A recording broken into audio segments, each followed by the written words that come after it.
Уважаемый господин президент, Sayın Cumhurbaşkanım, дамы и господа, baylar ve bayanlar, сегодня мы провели уже третью встречу bugün в bu этом yıl году. içerisinde üçüncüsü olan görüşmemizi Наш gerçekleştirdik. тесный личный контакт позволяет Aramızdaki оперативно şahsi решать yakın temasımız различные вопросы двустороннего hem ikili сотрудничества işbirliğimizin и çeşitli sorunlarına вырабатывать общие çözüm bulmaya подходы к hem de урегулированию ключевых uluslararası международных meselelerle проблем. alakalı olarak ortak Мы yaklaşımlarımızı обсудили сегодня belirlemeye весьма imkan острую sağlıyor. ситуацию, Bugün сложившуюся в сирийской Suriye'nin провинции Идлиб. İdlib bölgesinde oluşmuş oldukça gergin ve С начала hassas этого durumu года ele aldık. действующие там Yılbaşından Bandformirowanya itibaren orada резко faaliyet gösteren narastili terör свое unsurları aktivitelerini ciddi регулярно anlamda обстреливали как arttırmışlardır. позиции правительственных Düzenli войск olarak Сирии, hem так и Suriye мирные hükümet населенные пункты. güçleri hem de sivil yerleşim alanları Продолжались ateş атаки altında радикалов tutulmaktadır. и на российскую авиабазу Хамимим.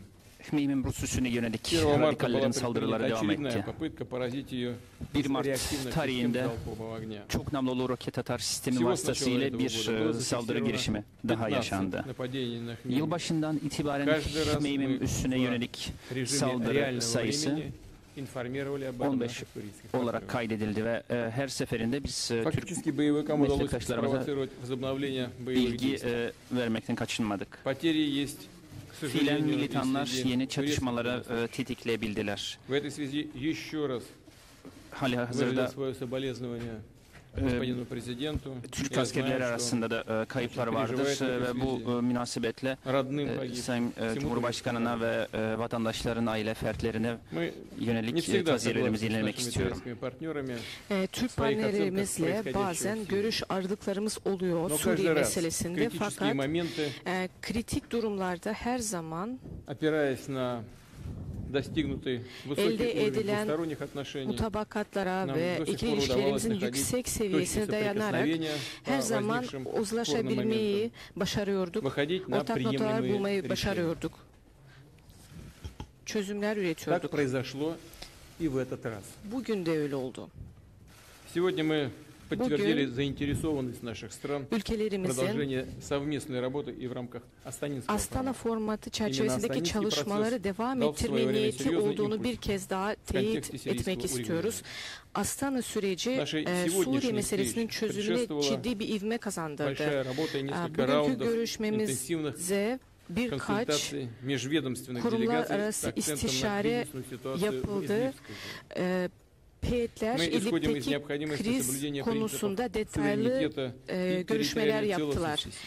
Suriye'nin Убеждены egemenliği ve также, что toprak нельзя bütünlüğünün допустить korunmasından ослабления борьбы yanayız. с международным Uluslararası терроризмом. terör örgütleriyle mücadelemizi итогам de наших azaltmayacağız. переговоров Bu konuda da Мы kararlıyız. согласовали совместный документ, Görüşmelerimizin neticesinde положение ortak bir которого belge огласят министры иностранных hazırladık. дел. Bu belgeyi beyan В нем edecek изложены те решения, iki ülke Dışişleri которые Bakanları мы bu вместе с belgeyi beyan президентом edecekler. Турецкой Республики Ee, господином Türkiye Эрдоганом Cumhuriyeti выработали Cumhurbaşkanı в Sayın ходе Erdoğan сегодняшних da более чем bugün 6-часовых 6 консультаций.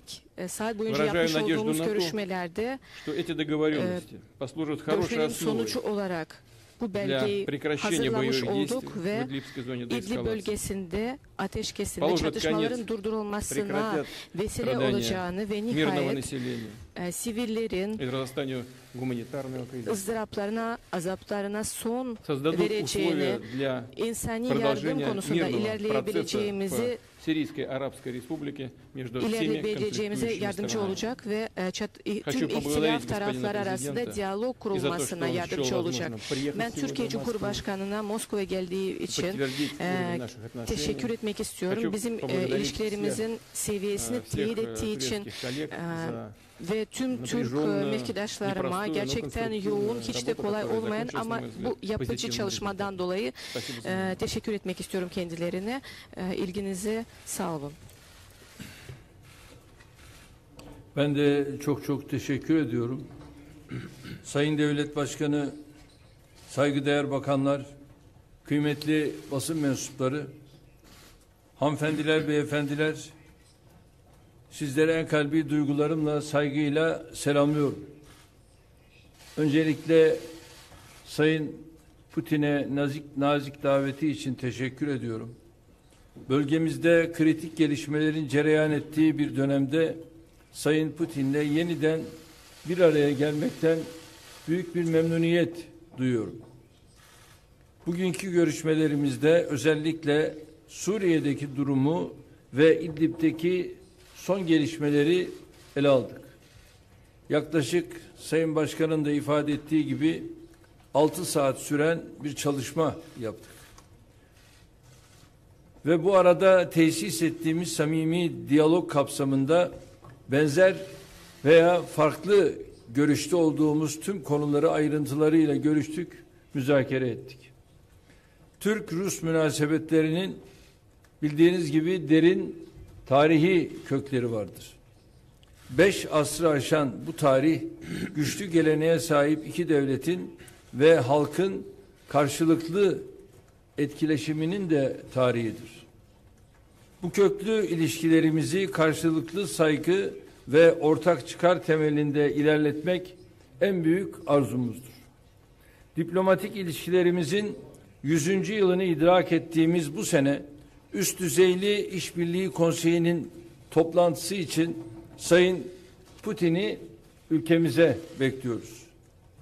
Kıymetli basın mensupları, malum olduğu üzere 2018 Eylül ayında Sayın Putin'le Soçi'de vardığımız mutabakatla İdlib'de nispi istikrarı sağlamıştık. Soçi mutabakatına göre İdlib gerginliği azaltma bölgesi muhafaza edilecek, bölgeye yönelik saldırıların önlenmesi dahil olmak üzere statükonun korunmasını gerekli tüm tedbirleri bunun için alacaktık. Rejimin geçen Mayıs ayından itibaren yoğunlaşan ve doğrudan sivilleri hedef alan saldırıları İdlib'de tesis ettiğimiz sükuneti bozmuştur. İdlib mutabakatının bozulmasına yol açan gelişmelerin birinci derecede sorumlusu saldırganlığıyla bölgenin istikrarını da hedef alan rejimdir. Bu bölgede yaşayan 4 milyon insanın tamamının terörist olarak ilan edilip havadan ve karadan ağır bombardımana maruz bırakılmasını kabul etmemiz mümkün değildir. Rejimin zulmünden kaçan ve Birleşmiş Milletler İnsani Yardım Ofisi verilerine göre sayıları 1,5 milyonu bulan bölge halkı bizim sınırlarımıza yığılmıştır. Rejimin buradaki esas amacının İdlib'i belirli bir kesim açısından insansız hale getirmek ve oluşturduğu göç baskısıyla Türkiye'yi zora sokmak olduğu açıktır. Türkiye elbette böyle bir tehdit karşısında eli kolu bağlı kalacak değildir. İdlib gergin sınırlarına kurduğumuz gözlem noktaları sahadaki durumu kontrol etme değil, sadece ateşkesi takip etme bu vazifeyle yükümlüdür. Bir süre önce bölgede Rusya ile birlikte tesisi konusunda uzlaşmaya vardığımız istikrarı sağlamak üzere İdlib'e ilave askeri birlikler gönderdik. Artık hem rejimin saldırganlığının önüne geçmek hem de ateşkese riayet etmeyen diğer grupları dizginlemek üzere sahada çok daha aktif bir şekilde yer aldık. Bu süreçte bölgede bulunan Rus güçleriyle koordinasyonu sıkı tutmaya özen gösterdik. Rejimin doğrudan askerlerimizi hedef alan saldırganlığı sebebiyle yaşanan üzüntü verici hadiselerin ardından İdlib'de yeni bir statünün oluşturulması kaçınılmaz hale gelmiştir. Bugün Moskova'da Rus mevkidaşım ve ekiplerimizle bu konuyu enine boyuna konuştuk, değerlendirdik. Rusya ile aramızdaki işbirliği ruhu bugüne kadar Suriye'deki ihtilafa son verilmesine yönelik uluslararası çabalara emsalsiz bir katkı sağlamıştır. Siyasi süreç ve Fırat'ın doğusu gibi boyutları da bulunan çalışma ilişkimizi derinleştirerek sürdürmeyi arzu ediyoruz. Bu hususta bizimle hemfikir olduğuna inandığımız Rusya'nın rejimin işbirliğimizi zedeleyecek eylemlerine göz yummayacağına inanıyorum. Bugünkü görüşmelerimiz İdlib sahasında attığımız adımları masadaki çabalarımızla pekiştirerek bölgedeki soruna kalıcı çözüm bulma irademizin bir tezahürüdür. Öncelikle en kısa sürede ateşkesi gerçekleştirecek, ardından birlikte kararlaştıracağımız diğer adımları süratle atacağız. Bu gece saat 00:01 yani tam gece yarısı itibariyle ateşkes yürürlüğe girecektir. Ateşkesin kalıcı hale getirilmesi için gereken çalışmalar hızla ve etkin bir şekilde yürütülecektir. Amacımız bölgedeki insani krizin daha da kötüye gitmesini önlemektir.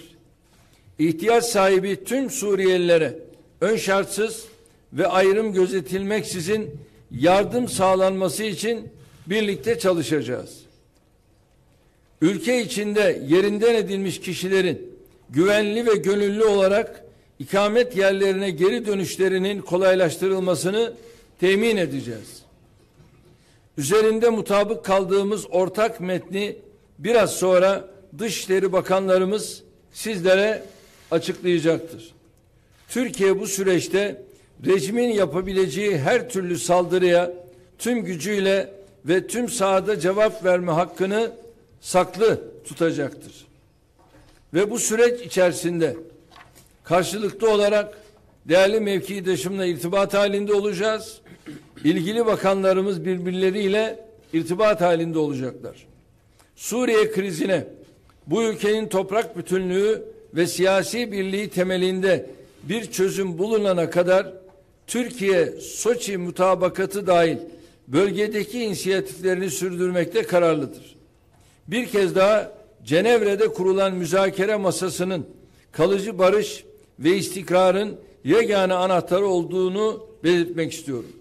Bugünkü toplantımızın Suriye'deki ihtilafa kalıcı çözüm bulunması çabalarına katkı vermesini temenni ediyor. Hepinizi saygıyla selamlıyorum.